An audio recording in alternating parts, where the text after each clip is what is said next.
এর বাপ আবার গলা লম্বা করে আমার ছেলে একটা সত্যি ওই রকম হারাম করে একটা ভুল বলছি বোধহয় হ্যাঁ আরে জলসা চলছে আমার তো এভরি নাইট আপনাদের এভরি নাইট দুটো করে প্রোগ্রাম থাকে একদম প্রত্যেক দিন আজকে আমার দিনের বেলা একটা সেরে একটা মাগরিবের পরে করে তৃতীয় নম্বরে এসে হাজির হবে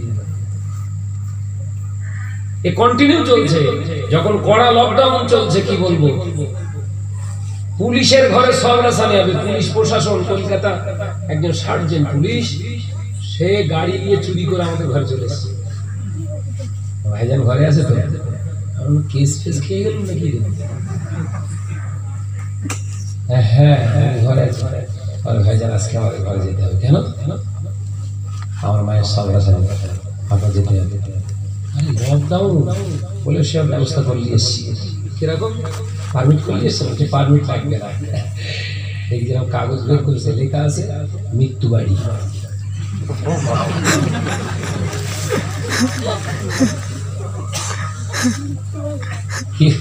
মৃত্যু বাড়ি সে কোর্ট দেখি আমার গাড়ির একটা পেছনে আর একটা সামনে লাগিয়ে দিয়েছে চলো দেখি কে ধরে ওরা যেখানে হয়েছে শুধু দেখলাম ওই সামনে অবস্থা দেখে বলতে তাড়াতাড়ি খোঁজ মৃত্যু বাড়ি যাচ্ছে আমাকে চুরি করলে যাচ্ছে লকডাউনের ভিতরেও চলেছে সত্যি গোটা বাংলায় আল্লাহ আমাকে ঘোরাচ্ছে আমি দেখছি তো রাত 2টোর সময় 1টার সময় 3টের সময় সকালবেলা আমাকে ফিরতে হয় রাস্তার অবস্থা দেখলে মাথা ঘুরে যাবে আমাদের ঘরে ছেলেরা কি পরিমাণ মোবাইল পাগলে এমন এমন রিপোর্ট আছে অথেন্টিক একদম পাক্কা আপনাদের ফুল দিয়ে বলছি এক একটা ছেলে ফ্রি ফায়ার পাবজি গেমে 70 থেকে 80,000 টাকা লাগিয়ে ফেলেছে কত টাকা মারতে হয় তাহলে বলেন ওর বাপ যদি 10,000 হয় আর ওর ছেলে যদি পাবজি হয় দুজনের ঠিকানা হবে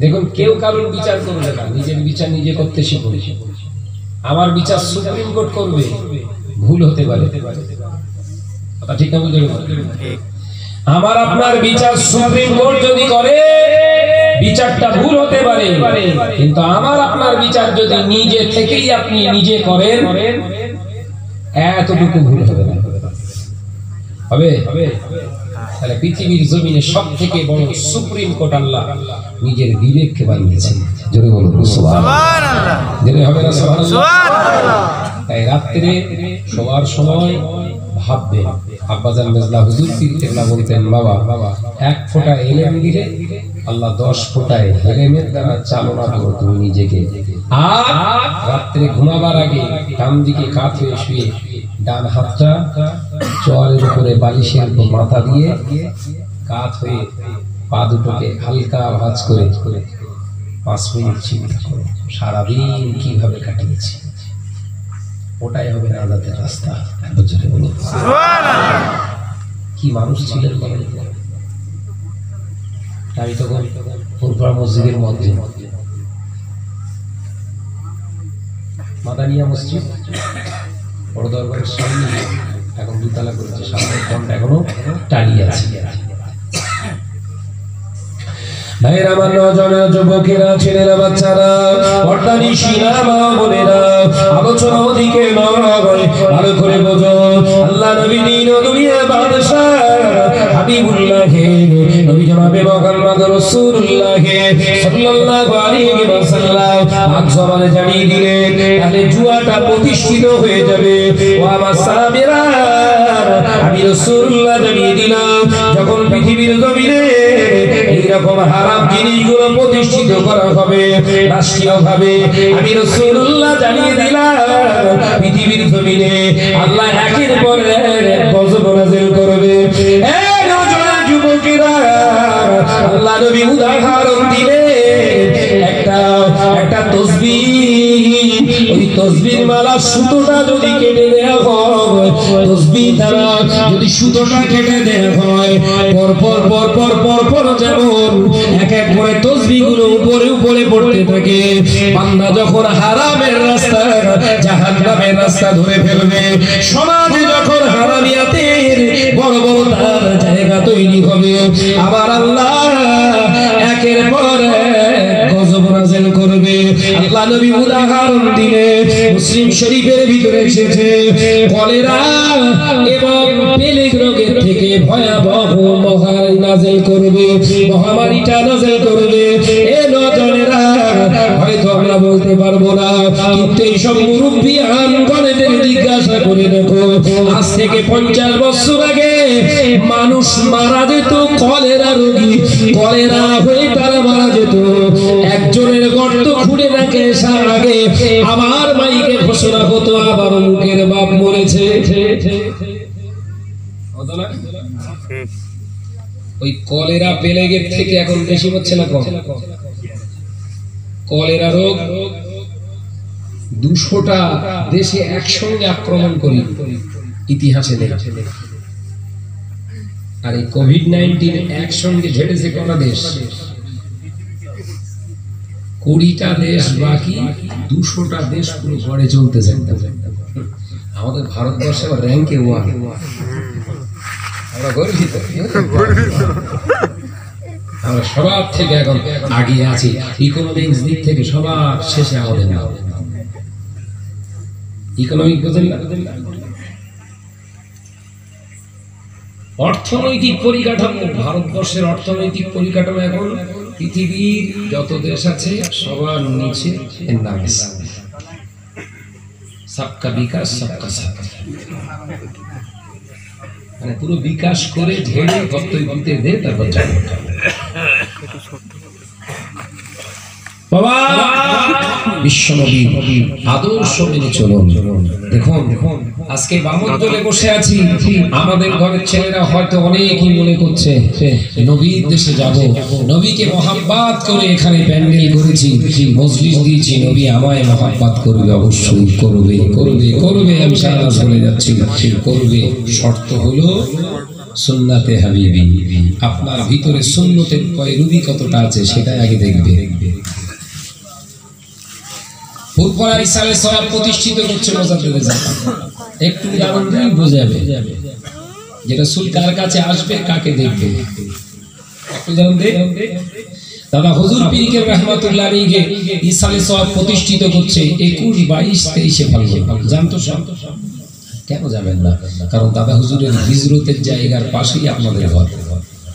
হিজরত করেছিলেন কোথায়? তখন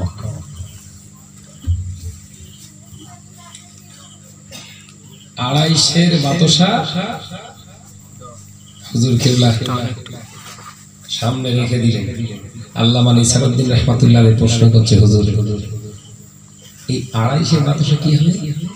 আরে বাবা, আবার ইসালে সওয়াবে তাবাররুক, একবার জোরে বলবেন না? সুবহানাল্লাহ, জানে হবে না? সুবহানাল্লাহ। আমি এসে ছেলেদের জিজ্ঞাসা করছিলাম কয় হাড়ি, বলছে 30 হাড়ি।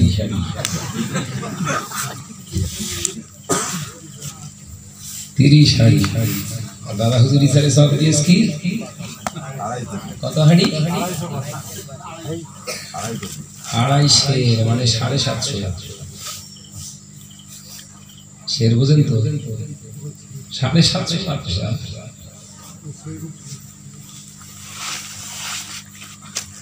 আল্লামা নিসারউদ্দিন রহমাতুল্লাহ আলাইহি বলছে, হুজুর এত বড় জলসা প্রতিষ্ঠিত করছেন আর বাতাসা দেবেন, কেমন যেন একটু লাগে না, দেখায় না? মোজাদ্দেদ জামান মুচকি হেসে বললেন, লোক দেখানোর জন্য তো আমার মজলিস না, আল্লাহ এবং রাসূলকে জয় করার জন্য। একবার জোরে বলুন সুবহানাল্লাহ, জোরে হবে সুবহানাল্লাহ। বামনজলে লাইটে এলাকা পুরো উজ্জ্বল হয়ে গেছে। জলসা যারা দিয়েছে জানি না কি অবস্থা, সবাই তোমার সামনে আসি, তবে মোটামুটি যে কটা জন দেখেছি ওদের দেহটা পুরো অন্ধকার। রাগ করলে হবে না কিন্তু, আমি কিন্তু ভাই ভেবে বলছি, শত্রু না। শত্রু যদি হতাম এ কথাগুলো কোনো প্রয়োজন ছিল, শুধু টাইম পাস করবো, মাল দেয়। চলে যাবে। সবাই সবাই থুতু দিয়ে বলুন, কথা বলছেন না কেন? ভাই বলে বলে যাচ্ছে। দেখুন এলাকায় লাইট দেওয়া সহজ, অন্ধকারে লাইট দিয়ে অন্ধকার দূর করা সহজ, নিজের জীবনে লাইট আনা কিন্তু অত্যন্ত কঠিন। এতে খরচা হয় না, গ্রামে কিন্তু খরচা হয়। নিজের জীবনে যদি শরীয়তের লাইটটা একবার জ্বালাতে পারেন, ইনশাআল্লাহ এই লাইট একদিন রাসূলের চেহারা মোবারক দেখা যাবে। জোরে বলুন সুবহানাল্লাহ। জোরে হবে না সুবহানাল্লাহ? ও ভাইজানেরা, নজর যুবকেরা, ছেলেরা, বাচ্চারা, মুজাদ্দেদ জামান মুচকি হেসে বললেন, ও বাবা নিসারউদ্দিন, ও বাবা রুহুল আমিন, আমি আবু বকর জলসা দিচ্ছি পৃথিবীর জমিনে নাম কেনার জন্য নয়, মানুষের মন জয় করবার জন্য নয়, দেখানোর জন্য নয়, আমি আবু বকর ইসারে সওয়াব দিয়েছি আমার আল্লাহ রাসূলকে পাওয়ার জন্য। আরো জোরে বলুন সুবহানাল্লাহ। ও মেয়েরা, ইসারে সওয়াবের 21শে ফাল্গুন প্রথম দিন ইসারে সওয়াব শুরু হলো। হুজুর আমার আল্লামা নিসারউদ্দিন রাহমাতুল্লাহ আলাইহি বললেন, বাবা, ও বাবা নিসারউদ্দিন বড় মাওলানা, ওয়াজ নসিহত করো। আল্লামা নিসারউদ্দিন রাহমাতুল্লাহ আলাইহি হুজুর আমার ওয়াজ নসিহত করলেন। দ্বিতীয় দিনে আল্লামা রুহুল আমিন রাহমাতুল্লাহ আলাইহি বললেন, বাবা, ও বড় মাওলানা, বাবা রুহুল আমিন, এবার তুমি একটু ওয়াজ নসিহত করো। আজকে হুজুর আমার ওয়াজ নসিহত করছে, হঠাৎ দেখতে পাওয়া যায় মুজাদ্দেদ জামান দেখলে আল্লামা রুহুল আমিন দাঁড়িয়ে দাঁড়িয়ে ওয়াজ করছে, মাথার পাগড়িটা খুলে বিছিয়ে দিচ্ছে। এ নজরের যুবকেরা, আল্লামা গাজী হুজুর পীরকে রাহমাতুল্লাহ আলাইহি হুজুর আমার দরবার থেকে উঠে দাঁড়িয়ে বললেন, আওয়াজ দিলেন, ও আমার আল্লাহর বান্দারা, ও নবীর পাগলেরা, দেরি করো না, উঠে দাঁড়িয়ে যাও। আমার রুহুল আমিন ওয়াজ করে, আমি আবু বকরের ইসারে সবে আল্লাহ নবী রূহানি হালাতে সাহাবায়ে কেরামদের নিয়ে হাজির হয়েছে। এটা বলবেন না?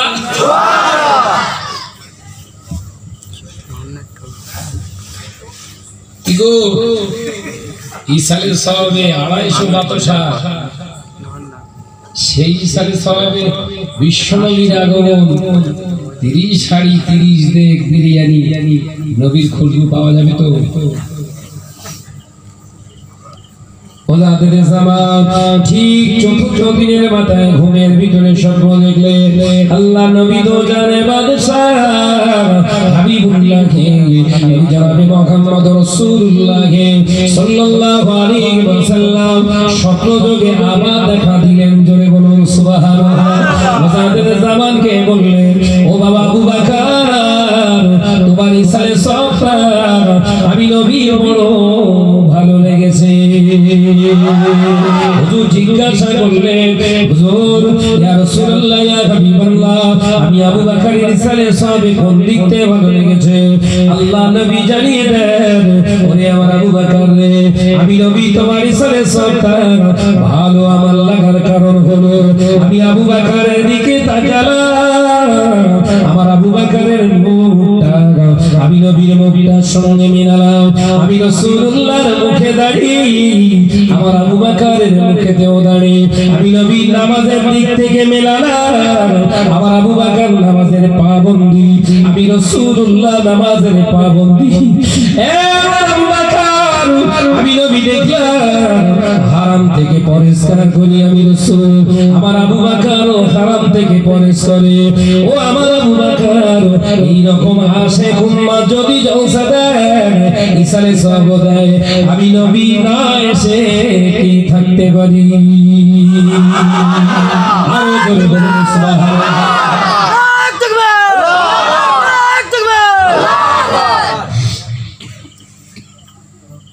দেখলেন মদিনা শরীফে যেতে হলো, নবীর স্ট্রাকচার গঠনের সঙ্গে আপনার গঠনটা একবার মিলিয়ে ফেলেন, ঘরে শুয়ে শুয়ে রাসূলুল্লাহ দিদার নসিব হবে। সুবহানাল্লাহ। আর একটা উদাহরণ দেবো একদম বুখারীর হাদিস থেকে। এটা সামাজিক উদাহরণ। পীর মাশায়েখদের আমরা সহবতে থেকে মানুষ হচ্ছিল, তাদের একটা উদাহরণ দিলাম। এবার সরাসরি চলুন আল্লামা ইমাম নবাবী রাহমাতুল্লাহ আলাইহি লিখিত কিতাবটার নাম হলো রিয়াদুস সালিহিন। কিতাবটার নাম রিয়াদুস সালিহিন। মুসলিম শরীফ এবং বুখারী riwayate এসেছে। রাসূল পাক সাল্লাল্লাহু আলাইহি ওয়াসাল্লামকে বড় মহব্বত করতেন একজন ব্যক্তি। মদিনার মসজিদে নববী শরীফে আল্লাহ নবী এক তারিখে আসরের নামাজ আদায় করে আল্লাহ নবী বলেছিলেন, ওরে আমার ও আমার সুমাত, ওরে আমার আমি ও বাবা বেলাল, নামাজের পরে তোমরা একটু হয়ে যাবে, আমি রাসূলুল্লাহ তোমাদের সঙ্গে কথা বলতে চাই।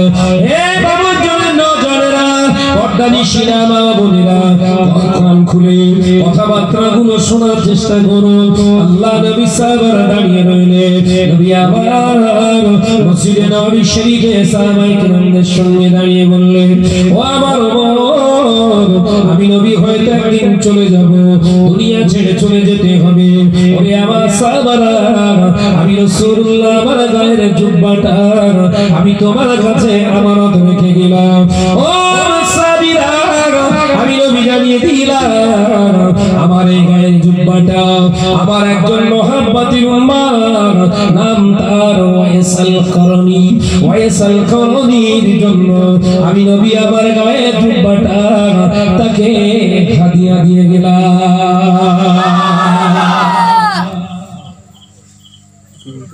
সাহাবী না বলো ওয়াইসাল করনি, তাও ওয়াইস করনি বলি তো। ওয়াইস আল করনি, করনি একটা গোত্র, আর এই ওয়াইস তার নাম। ধরে বলবেন না সুবহানাল্লাহ। ফারুকে আযম বললেন, হুজুর সেই ব্যক্তি সম্পর্কে তো আমরা জানি না, আপনি আমাদেরকে বায়োডাটা দেন, তার এ টু জেড আমাকে বলেন, আমাদেরকে বলেন, তার দেখতে কেমন, বাড়ি কোথায়, এ টু জেড দেন। ও আল্লাহ নবী সাহাবায়ে কেরামদের কথা শুনে বললেন, বাবা সাহাবীরা, তোমাদের মতো তিনি সাহাবী নন, তিনি আমার হাতে কলেমা পড়ে মুসলমান হন না। আমি নবীকে না দেখে ঈমান এনেছে, আমি নবীকে না দেখে ঈমান এনেছে। ওরে আমার সাহাবী ওমর, আমি রাসূলুল্লাহ বলছি, আমার ওয়াইসাল করনির জন্য আমি নবী কিছুই দিতে পারলাম না, তাই আমার গায়ে জুব্বাটা আমি নবী তাকে তোফা দিলাম। জোরে বলুন সুবহানাল্লাহ। আল্লাহ নবী সাহাবী ফারুক আযম হযরত ওমর রাদিয়াল্লাহু তাআলা প্রশ্ন করলেন, হুজুর ওই ব্যক্তিটা আপনার জীবনে থাকা অবস্থাতে জীবন দশায় কেন আসে না? বেয়াদবি করলো, দরজা পেল না, নিজের দরজা নিজে কেন হারালো? আল্লাহ নবী বললেন, আমার সাহাবী ওমর, আমার ওয়াইস করনি সম্পর্কে ওইরকম ধারণা দিও না। আল্লাহ রাসূলের হুকুম মানতে গিয়ে আমার ওয়াইস করনির সঙ্গে আমি রাসূলুল্লাহ সাক্ষাৎ হলো না। ওয়াইসাল করনি আমার দেখার জন্য পাগল, কিন্তু আসতে পারবে না। একবার নয়, দুবার নয়, বহুবার চেষ্টা করেছে, আসতে পারিনি। কারণ তারও শখ ছিল, তারও ইচ্ছা ছিল আমি রাসূলের হাতে হাত দিয়ে একবার মুসলমান একবার জোরে বলতে পারেন না সুবহানাল্লাহ। আল্লাহু আকবার। বিশ্বনবী সাহাবী হযরত ওমরের চোখ দাঁড়িয়ে গেছে। রাসূলুল্লাহ সাহাবী নয়, কি এমন আমল করে, কি এমন ভালোবেসেছে আপনাকে, আমরা আপনার সঙ্গে থেকেছি, খেয়েছি, উঠেছি, বসেছি, চলেছি, জিহাদে গেছি, আপনার সঙ্গী আমরা, সাহাবী আমরা। আপনার গায়ে জুব্বা মোবারক, সে সাহাবীরা শেখাচ্ছে হুজুরের কানটা একবার বলেন। আল্লাহ নবী বললেন বাবা সাহাবারা, কারণটা যদি জানতে চাও ওয়াইস আল কারণীর কাছ থেকে জেনে নাও। একবার জোরে বলুন সুবহানাল্লাহ। ওটা উচ্চ থাকলো, তার কাছ থেকে জেনে নিও কেন আমি নবী আমার গায়ের জুব্বাটা তাকে দিলাম। ইয়া নবী সালাম আলাইকা, আর পেছন দিক থেকে বোনের সাদিখা।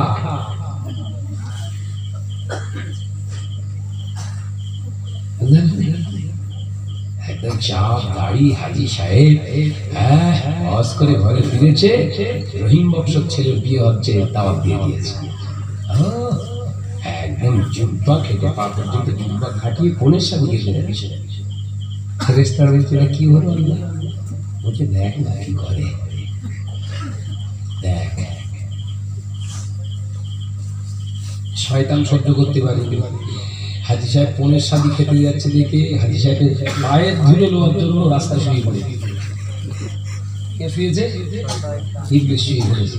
হাজি সাহেব হাঁটতে হাঁটতে একদম সিনার উপরে পা দিয়েছে। শয়তান বলছে এতদিন পর জীবন সার্থক হলো। হাজি সাহেবের কদমের ধুলি দিয়ে পেয়ে শয়তান সন্তুষ্ট হয়। তাহলে হাজি সাহেব কত নম্বর শয়তান? আলোচনা ভুল হচ্ছে।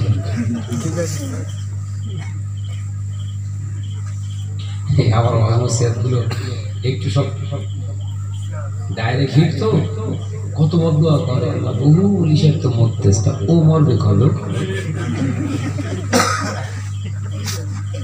ঢেড়ের অভিশাপে কোনোদিন নদীর পানি শুকায় না। ঢেড়ে ইঁদুর দেখেছেন এরকম বড় বড় হয়। ওরা ওই নদীর ধারে যে মাছ চুরি করে, মাছ খায় নদী থেকে, শামুক খায়, গেঁড়ি খায়। ও একদিন নদীর ধারে যে করছে, দুটো সামনে পাতে ওর দুটো হাত, আল্লাহ নদীর পানিটা শুকিয়ে সব মাছ খাবে। আল্লাহ আল্লাহ বলছে কটা মাছ খাবি? একটা শোলের চারা হলেই হবে, শোল মাছ, পেট তো ছোট ছোট। আল্লাহ বলছে আজকে নদীর পানি যদি শুকিয়ে দেয় তাহলে সব মাছ শেষ। দুদিন পরে কি খাবি? কালকে কি খাবি? হাত নামিয়ে বলছো যে অবস্থায় আছে থাক। কিছু হারামখোর মনে করে, সুদখোর মনে করে, পণখোর মনে করে শাহনাজ ভাই মরে গেলে বোধহয় আমরা ঠিক রাজত্বটা কায়েম করতে পারবো। ওরে শোনা, এক শীতে কিন্তু পোষ যায় না, এক শীতেই পোষ চলে যায়, আবার ঘুরে পোষ আসে। একটা শাহনাজ মরবে, 10টা শাহনাজ আল্লাহ জমিনে তৈরি করবে। কথা ঠিক না? হই ধরে বলো।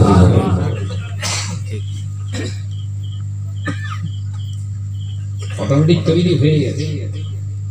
অবাক হয়ে যাবেন খুশিতে, আল্লাহ শুকর আদায় করবেন। বহু জওয়ান ছেলেরা, বহু হাজার হাজার জওয়ান ছেলে বাইরে কাজ করে, বিদেশে থাকে, কাজের ক্ষেত্রে বাইরে থাকে, তারা ফোন করে শাহনাজ ভাই, ভাইজান যেদিন থেকে আপনার ওয়াজ নসিহত শুনেছি সেদিনে নামাজের পাবন্দি আর এই রাসূলের সুন্নাতকে সেদিন থেকে নিজের চেহারার ভিতরে ঢুকিয়ে দিয়েছি। একবার জোরে বলুন সুবহানাল্লাহ। একটা শাহনাজকে মেরে কি করি?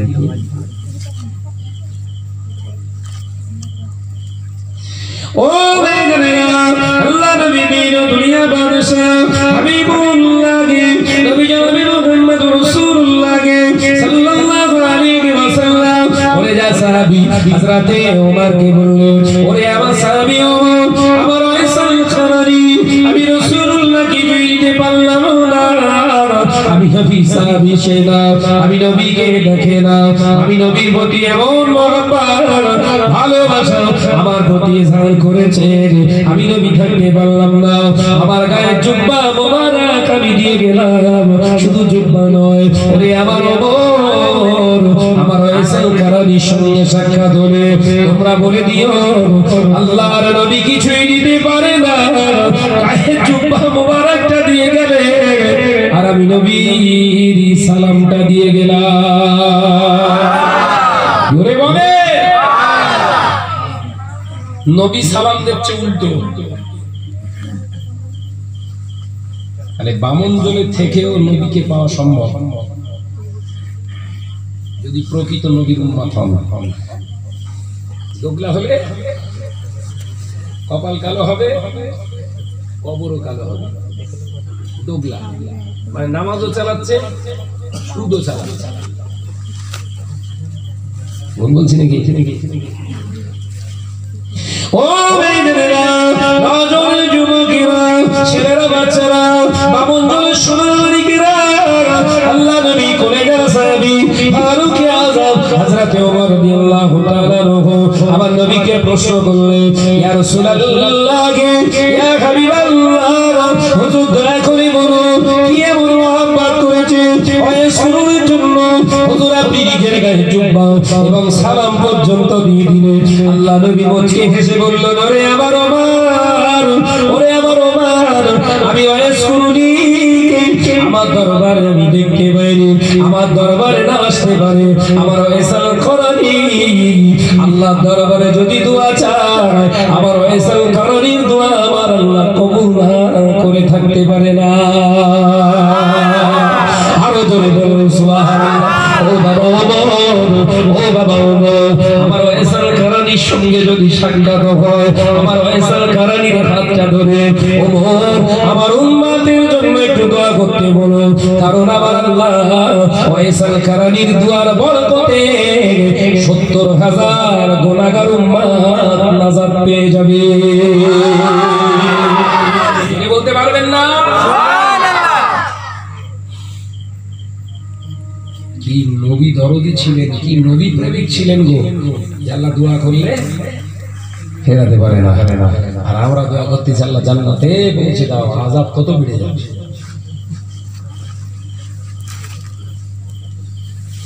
ও সোনামণিকেরা, নজরের যুবকেরা, ছেলেরা, বাচ্চারা, পর্দানিশীরা মা বোনেরা, আল্লাহ নবীর ইন্তেকাল হয়ে গেল। ইন্না লিল্লাহি ওয়া ইন্না ইলাইহি রাজিউন। সিদ্দিক আকবর হযরতে আবু বকর সিদ্দিক সিংহাসনে বসলেন, রাজত্বের খলিফা পেয়ে হুজুর আবার দুনিয়া থেকে 2 বছর খলিফা পদন আপনার খলিফা চালিয়ে রাজত্ব চালিয়ে হুজুর দুনিয়া থেকে বিদায় নিলেন।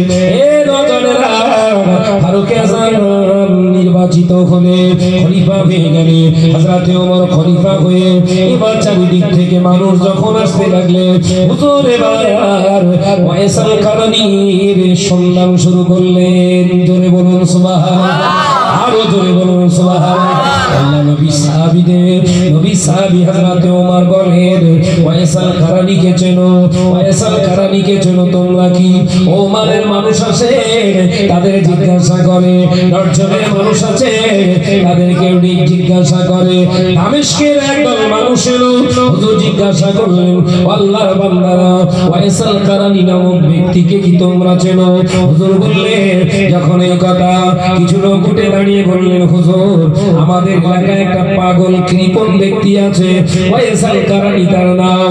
হুজুর ওই ব্যক্তির কথা কি আপনি বলছেন? হযরতে ওমর উঠে দাঁড়িয়ে পড়লেন, আমাকে একবার দেখিয়ে দিতে পারে, আমাকে একবার সেই জায়গায় নিয়ে যেতে পারে। ফারুক আযম হযরতে ওমর দেরি করলেন না, হুজুর সঙ্গে সাথীদের নিয়ে বেরিয়ে পড়লেন দামেস্কের কাছে। হুজুর গিয়ে দেখলেন ছেঁড়া একটা টুকরি ঘর, ঝোপড়া ঘরের ভিতরে ওয়াইসাল কারানী চোখ বন্ধ করে তাসবিহ যাচ্ছেন। জোরে বলুন সুবহানাল্লাহ। আল্লাহ নবীর সাহাবী ফারুক আযম হযরত ওমর রাদিয়াল্লাহু তাআলা আনহু ঘরের দরজা বাইরে দাঁড়িয়ে যখন সালাম দিলেন, সালামের জবাব দিয়ে বললেন, আল্লাহর বান্দা ওয়াইসাল কারানী কি আছে? হযরত ওয়াইসাল কারানী আর দেরি করলেন না, সামনে বেরিয়ে এসে বললেন, আপনারা নিশ্চয়ই মদিনার মসজিদে নবী শরীফ থেকে এসেছেন। ও নবী সাহাবারা, আপনাদের গায়ের সুগন্ধের ভিতর দিয়ে আমার নবীর সুগন্ধ পায়। বললেন না গা থেকে নবীর সুগন্ধ বের হয়, আর ঘরের ছেলেদের গায়ের কাছে গেলে যেন 1 নম্বর পাটা। ঠিক বলছি না? বলছি জোরে বলে।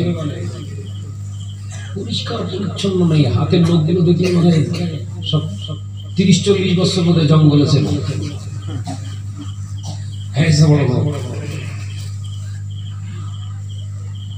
আমি আমি কি ভুল বলছি?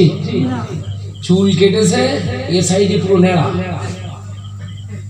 এ সাইডে ঝুলিয়ে এই পর্যন্ত নিয়ে এসছে। আমি ভাই আমি বহু কুকুর দেখেছি, তোর মতো যেমন আলসেসিয়ান কুত্তা তো দেখি ভাই। জীবনে আর কোনোদিন কি আর জীবনে কোনোদিন আর সালাম দেবে আমার?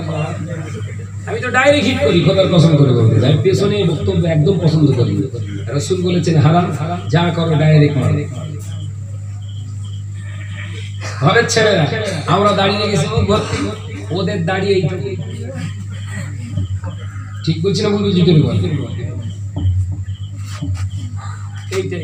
এটা দাড়ি কথা বলছি এটা। আমি বলছি হ্যাঁ তো এটা কি? বলে হুজুর দাড়ি।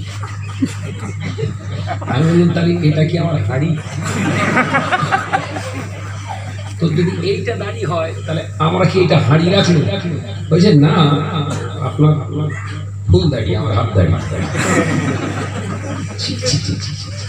চরিত্র শেষ করে ফেলেছে, ক্যারেক্টারলেস। করছিস কি? কার তাসাব্বা করছিস রে সোনা? বিশ্বনবীর তাসাব্বা করো। রাসূল বললেন, বিশ্বনবী বললেন যে আমার তাসাব্বা করবে, আমি রাসূলুল্লাহ বলছি কিয়ামতের দিন সে আমার পাশেই থাকবে। সুবহানাল্লাহ বলেন না? দেখলে পাগল হয়ে যেতে হবে, এমন কীর্তি কালাম। প্যান পরেছে ছেঁড়া, দেখেন দু এক পিস বোধহয় আছে না?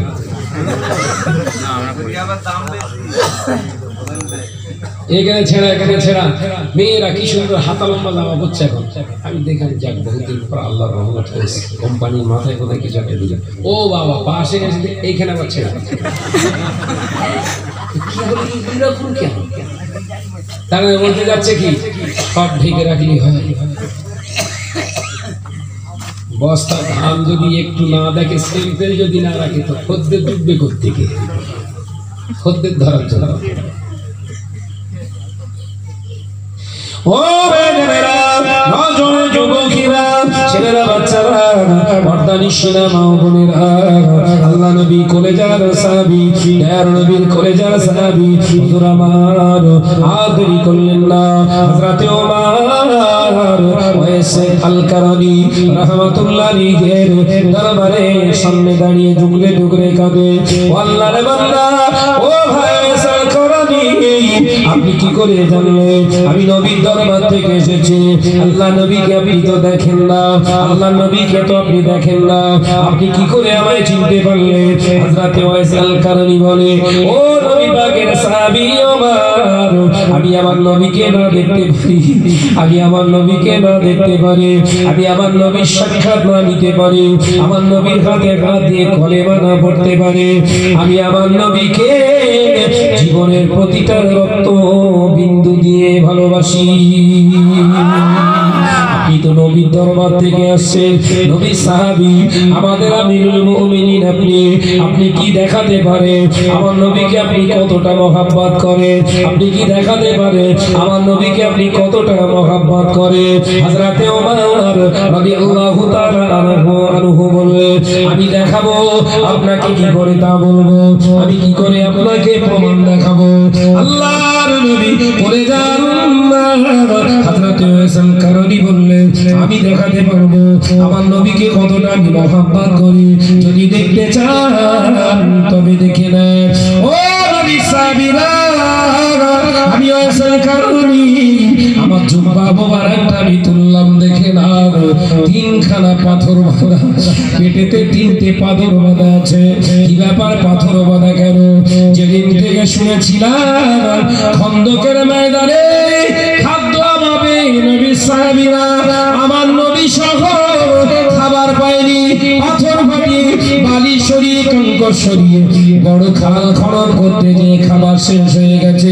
খন্দকের ময়দানে কষ্ট নবী সহ্য করতে পারে না, পেটেতে পাথর বেঁধেছিলেন। আমি সেই দিন থেকে আজ পর্যন্ত এই তিনটি পাথর আমি বহন করি। হবে না?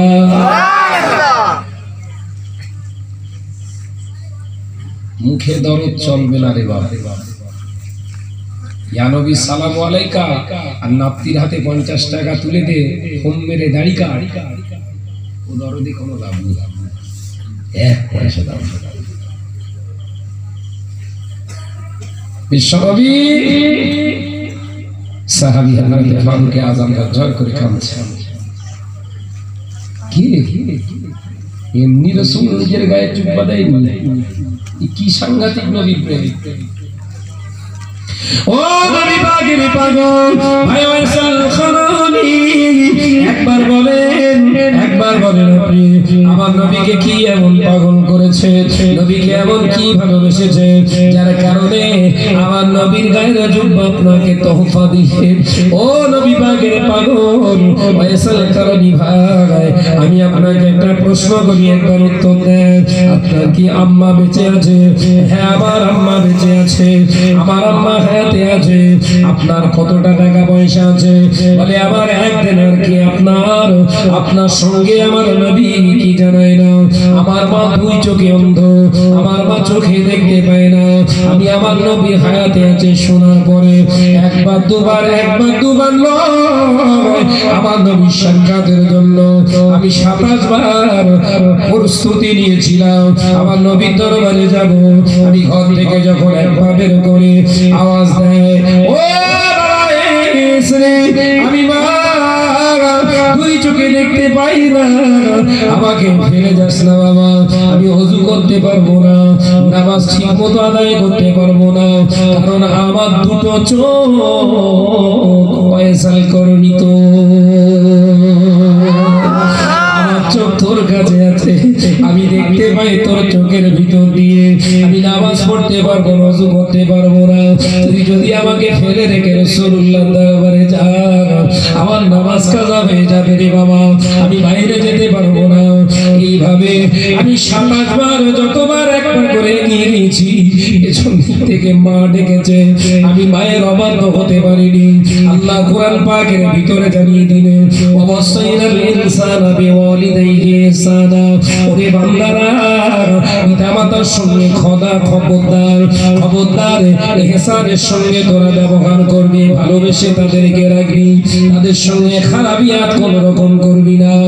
আমি ওয়াইসাল কারণে সেই দিন থেকে আমি আমার মাকেও ছাড়তে পারি না, আমার নবীর মহব্বত আমি থাকতে পারি না।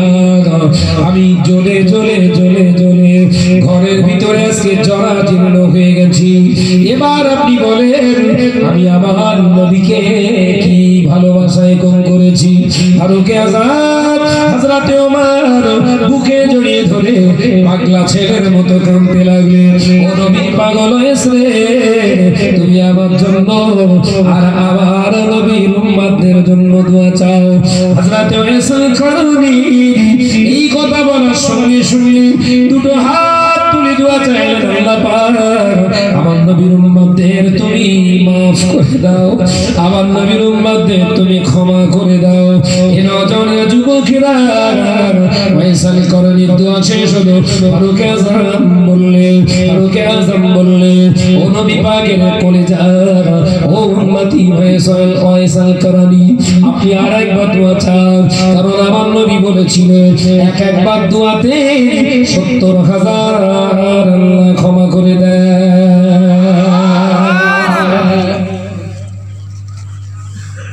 তোমার দোয়া কবুল হবে কোন চিহ্ন দেখে?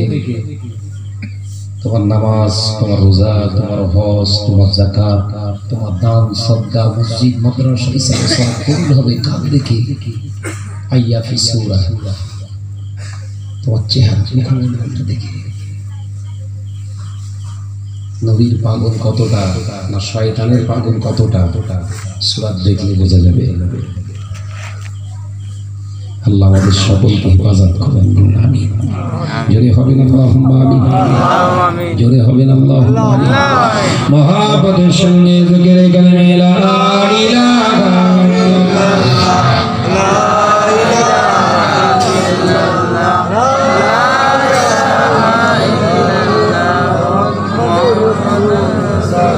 এত প্রেমের গতি কি সুন্দর, আপনারা আছেন। আছেন, আর এখন আপনারা এরকম আওয়াজ দিচ্ছেন বিশেষ করে নাকি?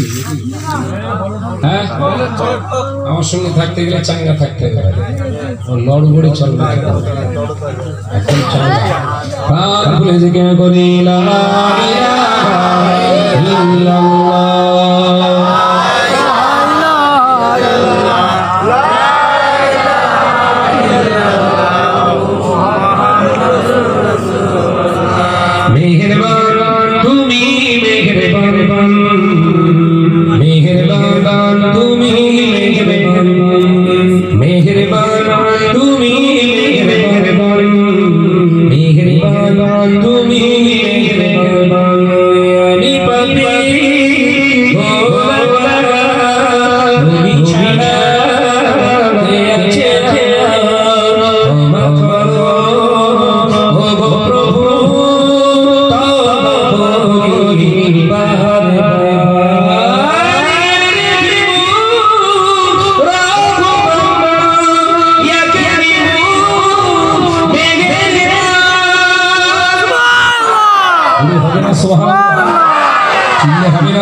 তোমার আমি তুমি অন্তর্যামী, বান্দা তোমার আমি তুমি অন্তর্যামী, ক্ষমা করে দাও বারে বার হবে না।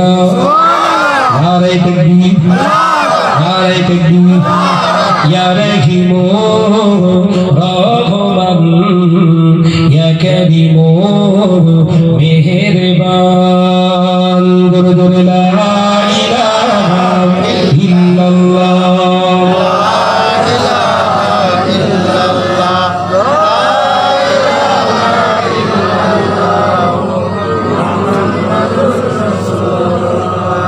বেঁচে আছি আর দুনিয়াতে তোমার দয়াতে, থাকবো বেঁচে কালো যে তোমার দয়াতে। কার দয়া? দাদা দিদির। এদিকে শুকনো বেঈমান বের গেছে, তারা বলে দাদা আমাদের পাশে ছিল তাই বেঁচে আছি। মা চুলের বাড়ির মুখে কথা ঠিক হবে চলে বলেন না, এটা মুসলমানের কথা। জমিন যার দয়াও তার। একবার জোরে বলুন, জোরে বলেন, আওয়াজ দেন। বেঁচে আছি আর দুনিয়াতে তোমার দয়াতে, থাকবো বেঁচে কালো যে তোমার দয়াতে।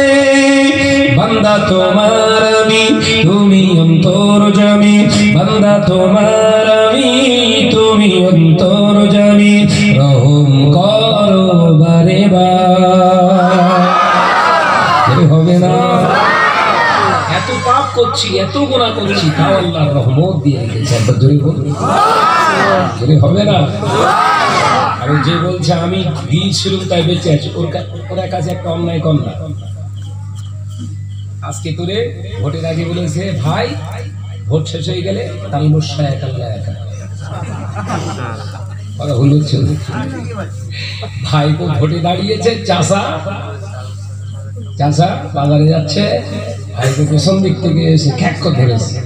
চাষার একদম জড়িয়ে ধরে বলছে চাষা আজকে তো ছাড়বো না। কেন? হাম্মারেঙ্গা তলায় মিষ্টির দোকান ধরেছে, তুই কি খাবি খাবি, চাষা বলছে জীবনে করবি না ওরে এরকম করছি কিন্তু না তুই খা। মিষ্টি দোকানদার ভাই চাষা কি খেতে চাই সব খাওয়া। ও দেখলো মাল যখন বলছে তাহলে একবার ঝাড়িটা যায় লেডিকে নিয়ে 4 পিস এনেছে ফক ফক মারতে বুঝতে পেরেছেন তো। লেডিকে নিয়ে চমচম যা ছিল জম্মের খাওয়াকে এই পর্যন্ত হয়ে গেছে। চা সাথে খোকা একটু গন্ডগোল হয়ে গেছে, একটু চেয়ারে বসে পুরো পুরো সাজিয়ে ফেলেছে বাবা। বলছে টেনশন করতেছিস কেন দাদা? হাম হ্যাঁ না সে মালটা বের কর। কি বলেন দিন কোল্ড ড্রিঙ্কস আমসাপ বের করেছে সামনে এরকম চাবি মেরে খুলেস তো শব্দ কেন চমক এরকম হলো কেন? বলছে চাষা এরকম হয়। কিও তুই খেয়ে দেখ না ওইরকম সেদিয়েছিস তো এক বেগুড়ি সব নিচে নামিয়ে দেবে। চাষা তো জীবনে খায়নি বলতে যখন তাই খায় তারা উপকার হবে বিরাট হবে। তুই খা। খাওয়ার পরে এক ঢোকেলি আর এক ঢোকেলি জ্বালা করছে তো জ্বালা করে নিচেই নামাচ্ছে নিচেই নামাচ্ছে খানিকটা খাওয়ার পরে তাই তো বাবা নিচে নেমে গেছ তো যাত্রী আসলে খুব খাওয়া এইরকম করতেছিস কেন? সামনে ভোট রয়েছে না ভোটটা দিস। আর বাড়িতে যারা আছে ওদেরকে তুই বোঝাবি বুঝলি চাষা ভোটের পরে আমি তো এরকম করে করে বারবার খাওয়া যখন বলতেস তখন ঠিক আছে খাওয়াবি তো টেনশন দিস খাওয়াবো তা ভোট পার হয়ে গেছে ভাই পর বাজারে ধারিয়ে আসে কথাটা ঠিক না জুজে বলে ভোট হয়ে গেল চাষা এবার খোঁজে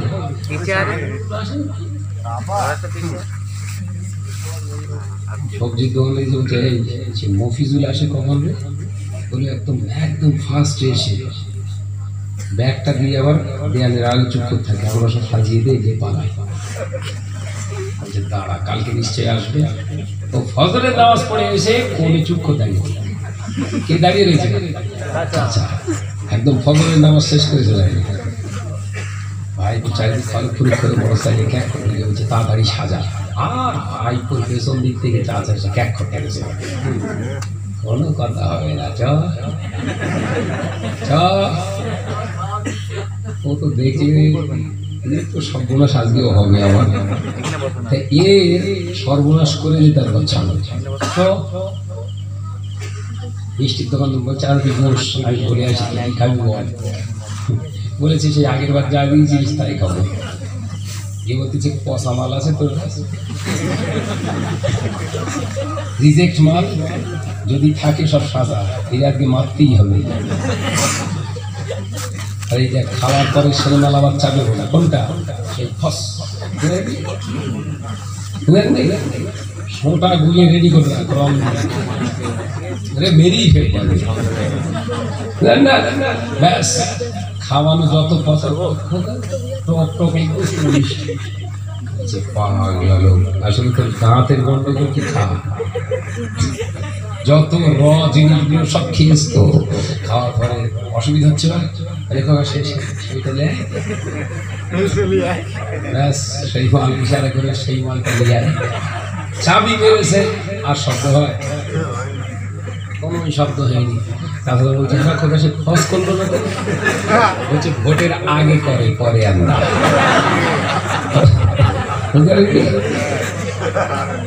যে তোমার আজকে ভাই বলে সে কালকে তোমার কিন্তু মাস দেওয়ার জন্য তৈরি হয়ে আছে। বেঁচে আছি দুনিয়াতে তোমার দয়াতে থাকবো বেঁচে কালো যে তোমার দয়াতে বান্দা তোমার আমি তুমি অন্তর্যামী বান্দা তোমার আমি তুমি অন্তর্যামী ক্ষমা করে দাও বারে বার হবে না ইয়া রহিমু রহমান ইয়া কারীমু মেহেরবান মেহেরবান তুমি মেহেরবান মেহেরবান তুমি মেহেরবান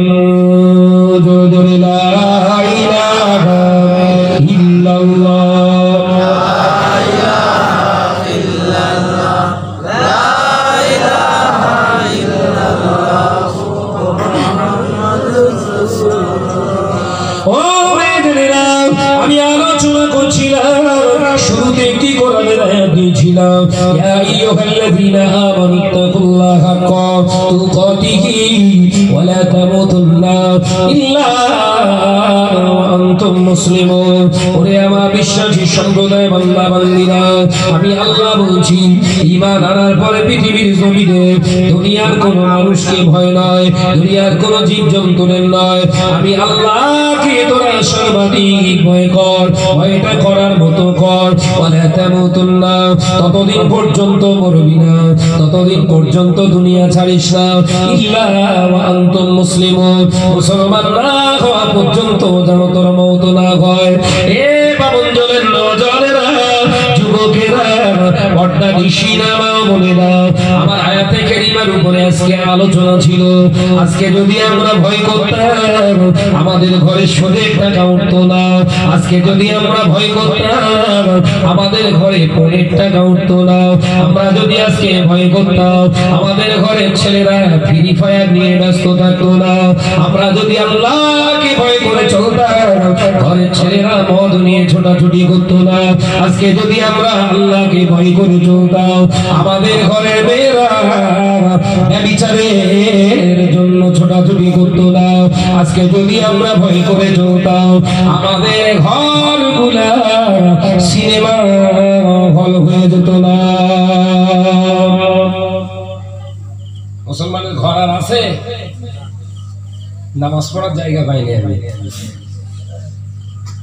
ওদের কসম করে বলছি। শতকরা হয়তো 5টা পাওয়া যায়, ওগুলো খুঁজ দিয়ে করোনা ভাইরাস খালি চোখে দেখা যায় না।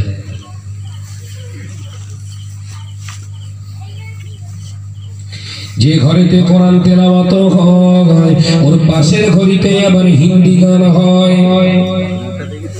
কথা বলছেন না কেন? এই কথা বলছেন না কেন? যে ঘরেতে আল্লাহ আল্লাহ জিকির হয় ওর পাশের ঘরেতে আবার অ্যাকশন হয়। যে ঘরেতে আল্লাহ আল্লাহ জিকির হয় ওই ঘরেতে আবার কত রকমের বিহায়া চরিত্র তৈরি দেখানো হয়। এ লোকেরা, যুবকেরা, আমি সূচনায় বলেছিলাম আল্লাহ নবী পাক জবানে জানিয়ে দিলেন আর রাসূলুল্লাহ ইয়াদখুলুল জান্নাহ কত্তা, দুচরিতা ব্যক্তি কোনোদিন জান্নাতে যাবে না। আমি আলোচনার সমাপ্তিকালে আবার হাদিসটি মনে করিয়ে দিলাম। যদি আপনার ঘরে টেলিভিশন চলে, গান বাজনা চলে, আপনার ঘরে যদি কোরআন তেলাওয়াত চলে, নামাজ চলে, আপনার ঘরটাও দোগলা হয়ে গেল, তুমি নিজেও একজন দোগলা মুসলমান। দোগলা মুসলমান অবস্থায় মৃত্যু হলে আযাব ছাড়া নাজাত নাই। লাঠি মেরে মেরে তাড়া। আমার সোনার মানিকেরা, নওজওয়ানেরা, যুবকেরা, মোবাইল ব্যবহার করবেন না, মোবাইল ব্যবহার করবেন এই কথা আমি একবার বলবো। এটা একটা ইলেকট্রনিক একটা জিনিস, ইলেকট্রনিক্স, কথা ঠিক না বলি? আপনার ব্যবহারে আপনার পরিচয়, তাই তো নাকি? আপনার ব্যবহারে আপনার পরিচয়। আমি ওমরায় যখন গেছি গত রমজান, তার আগের রমজানে, কাবা বাইতুল্লাহ শরীফের একটা সাইড, একটা ঘেরা আছে না, ওটা কি বলে? হাতি। ওই হাতিমের ভিতরে নামাজ পড়া মানে কাবা বাইতুল্লাহ শরীফের ভিতরেই নামাজ পড়া। একবার জোরে বলবেন না? সুবহানাল্লাহ। ওখানে কোরআন শরীফ তেলাওয়াত করার কোনো সুযোগ নেই, স্কোপ নেই, ওখানে কোরআন শরীফ রাখা নেই বলে। যারা গেছেন তারা দেখেছেন, খুব শর্ট জায়গা, তারই ভিতরেই 100 জন ঢুকে যায়। আমি ছলে বলে কোনো সে আল্লাহ পাক আমাকে ওখানে হাজির করেছে, একদম যেখানটায় পানি পড়ে ঠিক ওর নিচে আমি গিয়ে দাঁড়িয়েছি। 2 রাকাত নামাজ পড়ে আমার পট করে মনে এসছে কোরআন শরীফ তো আমার পকেটে আছে কিন্তু মোবাইল। আবার মনে পড়ছে কি ওই সাইডে কি আছে, আওয়াজ করছে নাকি? ওই কোনায় সব বক্তা নাকি একটা দিয়া সব বলেছেরা কোথায়? আমার মনে পড়েছে আমার পকেটে তো, আমার ব্যাগে তো একটা কোরআন শরীফ আছে, তাহলে একটু সুযোগ নেই। দেখলাম পুলিশেরা আমাকে ওখান থেকে ওঠাচ্ছে না, 2 রাকাত নামাজ পড়ে ওখানে বেশিক্ষণ বসতে দেয় না, আমি যখন সুযোগ পেয়েছি সঙ্গে সঙ্গে আমার কোরআন শরীফ পাঠ করেছি টেকনোলজিক্যালি, বুঝতে পারছেন? কোরআন শরীফ বার করেছি সঙ্গে সঙ্গে কোরআন শরীফ বার করে আমি সূরা ইয়াসিন শরীফটা বার করেছি, বুঝতে পারছেন? সূরা ইয়াসিন শরীফটা বার করে বসে বসে পড়ছি। পুলিশ আমার দিকে ফিরে মুচকে মুচকে হাসছে, একবারে বলো। আমি দেখলাম ও আমার প্রতি যা ভক্তি দেখালো, মানে আমাকে আর তুলতেই চাইছে না বলতে গিয়ে। বসে বসে সূরা ইয়াসিনটা তেলাওয়াত করে। কি বুঝলেন? আপনার ব্যবহারে মোবাইল ব্যবহার করবেন গুনাহ হবে, আর আমি শাহনাজ বলে যাচ্ছি মোবাইল ব্যবহার করবেন নাজাত পাবেন। একবার জোরে বলুন সুবহানাল্লাহ। এ তো হারাম না, যদি হারাম করেন তবে হারাম। যদি হারাম করেন, কথা বলুন, হাজার হাজার ফোন আসে, এক একদিন কমপক্ষে 100 ফোন আমাকে রিসিভ করতে হয় কমপক্ষে। এর ভেতরে আবার 20-50টা মিস, কারণ একটু বিশ্রামের ব্যাপার আছে। তো ওই সময় উঠে মোবাইল বন্ধ হয় না, চালু থাকে। 85টা 103টে মিস কল, বুঝতে পারছেন না? যেগুলো রিসিভ করি সেগুলো বলছি, 100 দিনে রিসিভ করি, কথা বলি। আসসালামু আলাইকুম। ওয়ালাইকুম আসসালাম। ভালো আছেন ভাই? হ্যাঁ। কোথা থেকে বলছেন? গুনাহ হবে? ছেলে মেয়ে সবাই ফোন করে আমার কাছে, কিন্তু শরীয়তের কথা জিজ্ঞাসা করার জন্য। গুনাহ হবে না? সওয়াব হবে। আপনার ব্যবহারে আপনার পরিচয়। মোবাইল ইউজ করে যদি আপনাকে জাহান্নামায় যেতে হয়, 1000 টাকা মোবাইল কিনে যদি, হালাল টাকার মোবাইল কিনে যদি ওই মোবাইলের ওসিয়ায় আপনাকে জাহান্নামায় যেতে হয়, তাহলে ওই হালাল টাকাটা ব্যয় করার জন্যই আপনাকে যেতে হবে জাহান্নামে। ব্যবহার করুন মোবাইল, ঘরের ছেলেদের কাছে মেয়েদের কাছে মোবাইল দেবেন, শর্ত থাকবে ওখানে কোরআন তেলাওয়াত, নাত শরীফ, ওয়াজ শরীফ ছাড়া আর কোনো অ্যালাউ নেই। চালা মোবাইল দেখবেন, বলার দরকার নেই মোবাইল। ও ঝোঁক তো অন্যদিকে, বুঝতে পারেন? বসে বসে দেখছে যে ওর মা আসতেছে, দুঃখ বন্ধ করে কোরআন শরীফ পড়ছিল। সাবধান হন। আমি আপনাদের ভাই দীর্ঘক্ষণ ধরে আলোচনা করেছি, ভুল ত্রুটি মার্জনীয়। শেষ কথা আবার বলছি, শুধু নামাজি মুসল্লি আর মুসলমান নিয়ে পরিচয় দিয়ে দুনিয়া থেকে চলে গেলে নাজাত পাওয়া যাবে না। নাজাত পাওয়ার দুটি পন্থা। নাম্বার ওয়ান, হারাম থেকে নিজের জীবনকে বাঁচানো। নাম্বার ওয়ানে কি বললাম? হারাম থেকে নিজের জীবনকে বাঁচানো। আমি দুপুরবেলা যে জলসাটা করলাম উত্তর 24 পরগনার খড়িবেড়ে শাসন এলাকায়, ইমাম সাহেব আমার পাশে বসলেন। আমি যখন ওয়াজ শুরু করেছি, ইমাম সাহেব পাশ থেকে একটুখানি কাগজে লিখে দিলেন, ভাইজান আমি ইমামতি করি, তা আপনি বললেন বোনের বিয়ে শাদী পড়ানো যাবে না, খাওয়া যাবে না, আমি কি করব? আমি উদাহরণ সঙ্গে সঙ্গে দিলাম। আমার স্টুডেন্ট লাইফে 4.5 বছর ছিলাম ফুলপুরা শরীফে মজ্জেন হয়ে।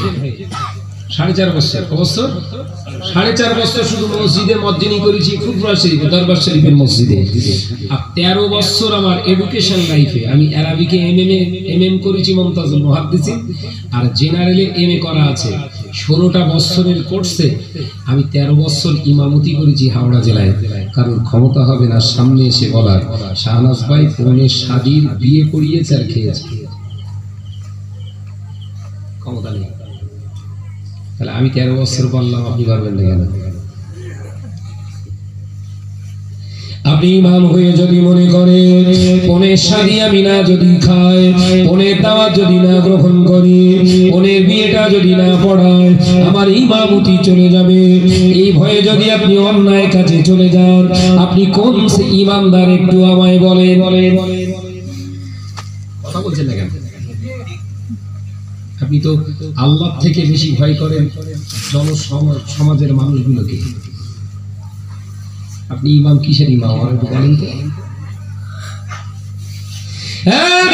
যুবকেরা ছেলেরা, বাচ্চারা, পর্দানি শিরানো বোনেরা, আমাকে প্রশ্ন করা হলো, আমাকে প্রশ্ন করা হলো, দর্শকের ভিতর থেকে উঠে ভাইজান, আমি আমি আমার মেয়েকে ফোন দিয়ে যে বিয়ে দিচ্ছি, ইমাম সাহেব কেন পড়াবে?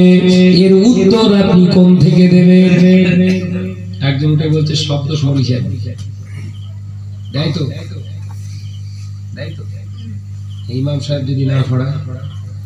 আমি ঘুরিয়ে প্রশ্ন করলাম, যদি ইমাম সাহেব পড়িয়ে দোষ করে, আপনি কি আপনার মেয়ের, আপনার ছেলের দিনক্ষণের দিনে ইমাম সাহেবকে হাজিরা দিয়ে কি করেছিলেন? পাঞ্চনি বল, পাঞ্চনির সময় ইমাম সাহেবকে ডেকে নিয়ে যান যে হুজুর আপনি না গেলে আমি পাঞ্চনি করবো না। পাত্তাই দিলে না, মাল সব ভেতরে সেটিং ফিটিং, বের আগে মাল সব সাজিয়ে ফেলেছেন, আর বেটা পড়ে গেছে, খুব অন্যায় করে ফেলেছে। বুকের উপরে বাঁশ দিয়ে তোমার ডলা উচিত, রুটি যেরাম বেলে, কথা বুঝতে পারেননি? ও নিজের দোষ চাপতে যে ইমাম সাহেবকে দোষী বানায়, এরা হচ্ছে সব থেকে খাতারনাক ব্যক্তি। নিজের দোষকে চাপাতে যে অন্যকে দোষী বানায়, এরা হলোই সেই রাসূলের শত্রু। আমার নওজওয়ানেরা, যুবকেরা, শেষ কথা আবার বলছি, আপনাদের জান্নাত জাহান্নাম এই দুটি চিন্তা মাথার ভিতরে থাক আর না থাক, একটাই চিন্তা রাখুন, যদি নামাজ আমাকে পড়তে হয়, নামাজি যদি আমাকে হতে হয়, হালালিয়াতের উপরে হব, বাস। as-salatul miftahul জান্নাহ, এই নামাজটা আমি শাহনাজ নয়, আমার রাসূল বলছে বেহেশতের চাবি হয়ে গেল। একবার জোরে বলুন সুবহানাল্লাহ। হবে না? আমা আলাইনা ইল্লাল বালাগ। আসুন সকলে দাঁড়াই। বিশ্ব